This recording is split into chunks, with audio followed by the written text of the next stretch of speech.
नमस्कार मित्रों, नई कृषि दर्शन में आपका स्वागत है। और आज मैं पहुंच चुका हूं पायल अग्रवाल जी के पास, जो कंप्यूटर साइंस में बीटेक करने के बाद क्या सोच करके इन्होंने जो है वर्मिंग कंपोस्ट की शुरू किया, सारा कुछ हम इस वीडियो में जानकारी देंगे आपको। उसके पहले मैं कहूँगा कि यदि आप हमारे चैनल पर नए आए हैं तो कृपया इस चैनल को सब्सक्राइब कर लीजिए, ताकि आपको इस तरह की नई नई जानकारी आपको मिलता रहे। तो सबसे पहले नमस्कार मैम, आपका हमारे चैनल पर स्वागत है। सबसे पहले आप अपना एक छोटा सा परिचय दे दीजिए। नमस्कार सर जी। मैं आपके चैनल के लिए आपको बधाइयाँ देती हूँ। जो भी सब्सक्राइबर्स और व्यूअर्स ये वीडियो देख रहे हैं, मैं कहूँगी कि आप वीडियो को अंत तक देखें। जो भी जानकारी वर्मी कंपोस्ट से रिलेटेड आपको चाहिए मैं दूँगी। मेरा नाम है पायल अग्रवाल और आपसे मैं कहूँगी कि यहाँ आने के लिए बहुत बहुत धन्यवाद और दर्शकों से हमें मिलवाने के लिए बहुत बहुत धन्यवाद। तो ये वर्मी कंपोस्ट का कारोबार जो है ये मैं यहाँ गांव दतावली, जो कि गढ़ रोड पर स्थित है मेरठ में, यहीं पर मैं चलाती हूँ। ये मेरी किराए की ज़मीन है। यहीं पर मैं गोबर मंगाती हूँ और उसमें केचुए छोड़ देते हैं हम लोग। एक प्रोसीजर होता है पूरा, जिसको 2 महीना सवा 2 महीना लगता है और उसके बाद खाद बनकर तैयार होती है। तो अगर कोई युवा मैम इस वर्मिंग कंपोस्ट की खाद तैयार करना चाहता है तो कितना बेड से शुरू करे और कितना इस लागत है और इसमें क्या फ्यूचर है? देखिए, ये जो लगभग इस काम को शुरू करने के लिए, देखिए कमर्शियल लेवल पे अगर शुरू करना चाहते हैं तो लगभग कम से कम 20 से 25 बेड लगाना ज़रूरी होता है। कारण है उसका, ये केचुआ जो है साल में 4 गुना ही होता है। जी। जब तक आप इस काम को वॉल्यूम पे नहीं करेंगे, यानी कि ये लगभग आपके 80-100 बेड 200-300 बेड तक नहीं है, तब तक आप कुछ खास नहीं कमा पाएंगे। जो किसान भाई जिनके यहाँ अपने गाय भैंस हैं या अपने घर में ही उनका गोबर एकत्रित हो जाता है, जो गाय भैंस करती हैं उनका, तो उनके लिए वो 2-4-5 बेड लगा सकते हैं, जिससे कि वो अपनी ही खेती को ऑर्गेनिक में शिफ्ट कर सकें। क्योंकि हम लोग सभी जानते हैं आजकल पेस्टिसाइड का, यूरिया DAP का इस्तेमाल ज़मीनों में बहुत ज़्यादा होना शुरू हुआ पिछले 10-20 सालों में, जिसकी वजह से आज हमारी ज़मीनों की हालत बहुत ख़राब है और देश में बीमारियाँ बहुत ज़्यादा बढ़ चुकी हैं। नॉर्मली आप देख सकते हैं कैंसर जैसी बीमारी का कोई इलाज ही नहीं है और हर घर में एक तरीके से कैंसर का एक पीड़ित और ग्रस्त व्यक्ति है ही है। तो कहने का मतलब यह है कि इस व्यापार को शुरू करने के लिए दो तरह के लोग होते हैं। पहला तो हो गया जो लोग कमर्शियल लेवल पे से शुरू करना चाहते हैं। दूसरा वो किसान जो कि इस काम को करके अपनी ज़मीन को ऑर्गेनिक में शिफ्ट करना चाहता है। अब बात कर लेते हैं कि किस तरीके से शुरू कर सकते हैं। तो इस काम के लिए सबसे पहले तो ज़मीन चाहिए, बिजली पानी चाहिए और गोबर चाहिए। बिजली पानी इसलिए क्योंकि आप अपनी ज़मीन पर जो भी काम करेंगे वहाँ अगर बिजली पानी नहीं होगी, जनरेटर से खर्चा बहुत ज़्यादा आएगा। और पानी हमें छिड़कने के लिए चाहिए, क्योंकि इनको हमें ठंडा रखना होता है और गोबर को गीला रखना होता है। बहुत जगह मैम हम देखे हैं कि मतलब एक जो है टैंक बना करके उसमें, या एक जो है कंपोस्ट बनाने सर बिल्कुल बना सकते हैं। देखिए, आपने जो है मिट्टी पर किया हुआ है, इसके पीछे क्या रीजन है? बिल्कुल बना सकते हैं, बेड भी बना सकते हैं, आप इसको पक्की हौदी में भी कर सकते हैं। पर जब मैंने ये काम शुरू किया तो मेरे पास बहुत ज़्यादा पैसे नहीं थे। जब मैंने नोटिस किया कि इसको इस तरीके से किया जाए तो ये सक्सेसफुल मेथड रहा। और कारण ये है कि देखिए, सबसे बड़ा कारण ये है, जब हम काम शुरू करते हैं और हमें कम पैसों में काम करना है, हम कहते हैं इसे कम पैसों का काम, तो उस कम पैसों में काम करने के लिए मैंने इस तरीके से इस काम को किया। जो बेड आता है लगभग 2200 का हरा वाला बनाया तैयार बेड आता है। और अगर आप हौदी बनाएंगे, मेरी ज़मीन अपनी नहीं थी, हौदी बनाने का खर्चा भी बहुत हो जाता। अगर आप कमर्शियल लेवल पे 300-400-500 बेड या 1000 बेड पर काम कर रहे हैं तो हौदी बनाना या वो प्लास्टिक वाले बेड खरीदना कोई फीजिबल संभव नहीं है वो। तो ये कितने दिन में मैम तैयार हो जाता है और इसका एक बेड का लागत कितना होता है? अगर कोई मतलब कमर्शियल लेवल पर इसको करना चाहता है तो कितना उसमें इन्वेस्ट करे, बिल्कुल मतलब किया जाएगा? हाँ जी। अब जैसे अगर हम इस बेड की बात करते हैं तो सबसे पहले तो बेड के साइज की बात करते हैं। 3 फुट चौड़ा, 30 फुट लंबा और लगभग 1.25 फुट ऊंचा होता है। ये बेड में से कई बार उतार हो चुका है, यानी कि खाद को हम निकाल चुके हैं, इसलिए थोड़ा साइज में छोटा है। और इस पे गोबर डाल के नीचे सबसे पहले पन्नी बिछाते हैं सपाट ज़मीन पर। सपाट ज़मीन पर पन्नी बिछाने के बाद या तो ऊपर ईंटें लग जाती हैं चारों तरफ बाउंड्री के लिए, या फिर ज़मीन पर ही मिट्टी से मुंडेर बना लेते हैं। उसके बाद हम इसको गोबर का बेड बना के केचुआ छोड़ देते हैं। 30 फुट के बेड पर 30 किलो केचुआ डलता है, 1 फुट पे 1 किलो के हिसाब से। उसको पूरा पराली से कवर कर देते हैं। और इस पे सिर्फ पराली अवेलेबल ना हो, पराली अगर अवेलेबल नहीं है तो उस एरिया में हम गन्ने का छिलका, मतलब जो गन्ने की पत्ती बचती है, उसके अलावा केले का पत्ता या फिर बोरियों का इस्तेमाल भी किया जा सकता है, या फिर किसी भी प्रकार का एग्रीकल्चर वेस्ट जो कि आपके यहाँ ज़्यादा मात्रा में अवेलेबल हो और थोड़ा सा सूखने के बाद में वो इस जैसा लगता हो। तो ऐसा कुछ नहीं है कि आप यही इस्तेमाल करिए, ये इसको ठंडा रखने में मदद करता है। आप वो ज़्यादा ढक देंगे तो धूप अंदर नहीं जाएगी, तब भी ठंडा रहेगा। तो गोबर इसमें कैसे इस्तेमाल किया, ताज़ा गोबर इस्तेमाल किया जाता है, कितना पुराना?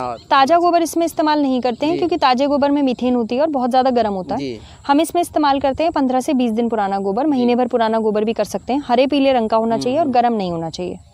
तो ये कितने दिन में तैयार हो जाता है मैम? इसका प्रोसेस क्या है तैयार होने का? देखिए इसका प्रोसेस है, ये आज आपने अगर बेड लगा दिया तो आपको उसको 5 से 6 दिन तक लगातार पानी देना है दोनों टाइम? हाँ जी, नहीं एक ही बार देना है दिन में। हाँ जी, उसके बाद में आप इस बेड को चेक करिए डेली, और चेक करने के बाद अगर ये ठंडा है तो आपको पानी डालने की ज़रूरत नहीं है। अगर आपको लगता है गर्म हो रहा है या फिर पराली कहीं कम है, वो मेंटेनेंस का प्रोसेस हो जाता है, वो आप मेंटेन करिए। कहीं गर्म है तो पानी डालिए, सूखा है तो पानी डालिए।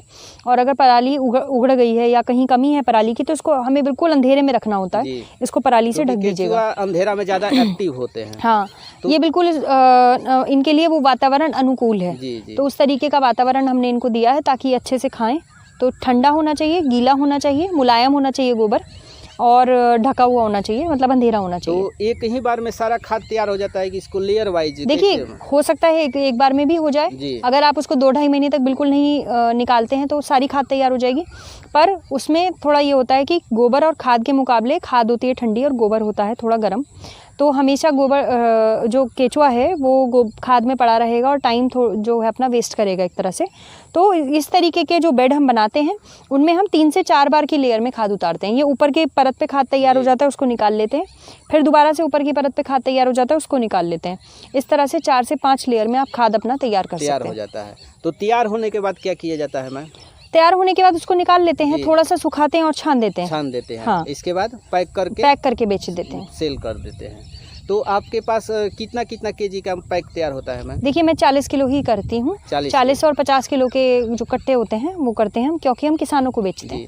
तो एक समस्या होती है मैम कि हम लोग प्रोडक्शन तो कर लेते हैं लेकिन सेल की समस्या बिल्कुल बहुत अच्छी आपने बात पूछी है। कैसे मतलब लोग फेस करेंगे? आपने बहुत अच्छी बात बोली है। देखिए हमारे देश में एक समय ऐसा भी था जब यूरिया DAP का कोई प्रचलन नहीं था, पर पिछले 30, 35, 40 सालों में बहुत ज़्यादा इस्तेमाल हुआ है, जिसकी वजह से ज़मीनों को भी नुकसान हुआ है और हम लोगों को भी उनसे जो बने हुए खाद्य पदार्थ हैं, चाहे वो गेहूँ हो, चावल हो या किसी भी प्रकार का कुछ फल फूल सब्जी कुछ भी है, सब चीज़ों में उसके असर दिखे हैं। कैंसर जैसी बीमारियां और भी अन्य प्रकार की बीमारियां जो हैं वो उत्पन्न हुई हैं और उनके कोई इलाज भी नहीं है देखा जाए तो, और छोटे छोटे बच्चों में ये बीमारियां होने लगी हैं। उसका कारण ये है कि सब कुछ यहीं इसी धरती में ही है जो भी है परेशानी। हम क्या करना चाहते हैं, हम इस सब से बाहर निकलना चाहते हैं। तो आज की डेट में किसान भी अपने पर्सनल लेवल पे चाहता है कि उसको कुछ गाइडेंस मिले और वो इन सब से बाहर आ सके। तो जो किसान भाई, आप ऐसे ग्राहकों को ढूंढिए, मतलब ऐसे लोगों को ढूंढिए, नर्सरीज़ में ये बिकता है, फल फूल सब्जी वाले किसान खरीदते हैं। अगर नहीं भी खरीदते हैं आप उनको कन्विंस करिए, थोड़ा सा शुरुआत में आप उनको बोल सकते हैं फ्री में दे सकते हैं, या फिर उनके एक्सपेरिमेंटेशन बेसिस पे उनको आप मान लीजिए 5 रुपए में हम बेचते हैं या 6 रुपए में बेचते हैं, तो आप शुरुआत में 4 रुपए में बेच कर दीजिए उनको, और फिर धीरे धीरे जब उनको उस चीज़ की आदत पड़ जाएगी तो वो उसको रेगुलर में लेने लगेंगे।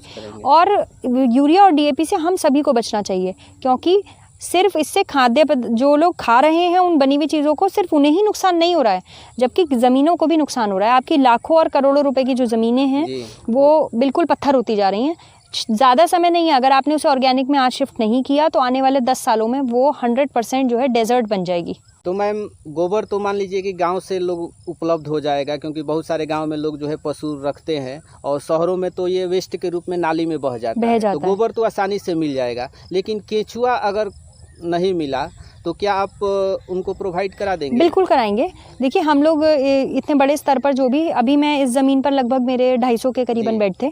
अब मैंने एक नई ज़मीन और ली है, वहाँ पर मैं जो है 2.5 एकड़ ज़मीन पर हम काम कर रहे हैं। ये 1.25 एकड़ ज़मीन थी, वहाँ पे हमारा प्लान है कि हम 500-600 के करीबन बेड लगाएं, और आसपास की भी ज़मीनें एक्वायर करके उन पर भी बेड लगाएं। कारण क्या है, देखिए यहाँ एक्सपोर्ट का काम बहुत अच्छा है, गवर्नमेंट टेंडर्स का बहुत अच्छा काम है, डोमेस्टिक में भी बहुत अच्छी डिमांड है, तो हम लोग एक्सपोर्ट ओरिएंटेड यूनिट लगाना चाह रहे थे।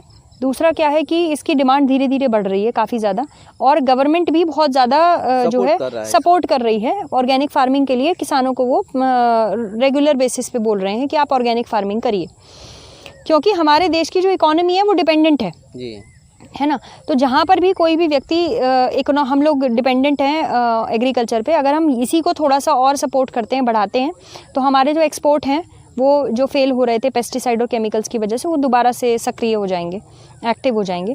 तो जो लोग भी इस तरीके का काम करना चाहते हैं, ये इस काम में आना चाहते हैं, एक बहुत अच्छी अपॉर्चुनिटी है। इस सब के लिए मैं आपको एक ट्रेनिंग फ्री ऑफ कॉस्ट जो मैं देती हूँ वो भी दूंगी, मैं केचुआ भी प्रोवाइड करा दूंगी। तो कितना केचुआ चाहिए मैम, अगर कोई कमर्शियल लेवल पर 30 या देखिए, 35 बेड से शुरू करना मान चाहता लीजिए है? एक बेड में 30 किलो केचुआ डलता है, 30 केजी छोटी में सी, हाँ, केचुआ। उस हिसाब से जितना भी 30 बेड लगाने तो 900 किलो केचुआ हो उसके जाता बाद है। अगर धीरे धीरे वो बेड बढ़ाएगा तो फिर केचुआ मतलब खरीदना नहीं पड़ेगा नहीं, कि? खरीदना नहीं पड़ेगा। आप एक बार 25 से 30 बेड लगाइए, शुरुआत कीजिए, उसके बाद में आप अपना ही केचुआ डेवलप करिए। तो इतनी जानकारी दी मैम, आपका बहुत बहुत धन्यवाद। धन्यवाद।